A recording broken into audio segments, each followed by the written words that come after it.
Hi అండి. ఈరోజు Saturday కదా! ఇంక ఈరోజు అయితే నేను పప్పు టమాటా చేసి క్యాబేజీ పకోడీ వేశానండి.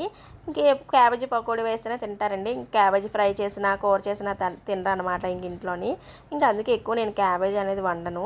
ఇంక అలాగే అమ్మ అయితే బంగాళదుంప కూర వండింది, పంపించింది. ఇంక అలాగే టమాటా పచ్చడి కూడా వేసుకున్నాను.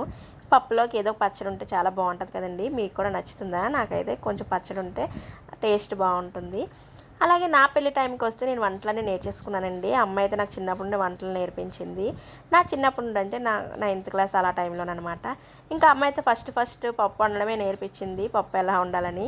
ఇంకా ఫస్ట్ టైం అయితే పప్పు ఉడకకుండానే తాలింపు పెట్టేశాను. అప్పుడు నాకు బాగా గుర్తుంది.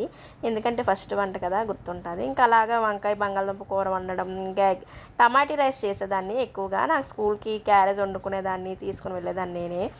అప్పుడప్పుడు అమ్మకి అవ్వకపోతే నేనే వండి తీసుకొని వెళ్ళేదాన్ని క్యారేజు. ఇంకా అలా ఈజీగా ఉండే ముందు నేర్చుకున్నాను అనమాట. ఇంకా అలా వంటలన్నీ నేర్చేసుకున్నాను.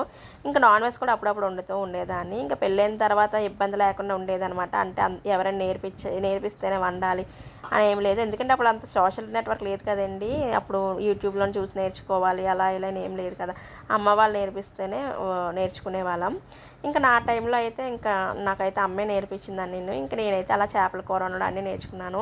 ఇంకా నేనైతే ఎక్కువ ఎండి చేపలే వండేదాన్ని కాదు. ఎందుకంటే మా ఆయనగారికి ఎండి చేపలు అంటే ఇష్టం. నేను వండేదాన్ని కాదు, అమ్మే వండేది.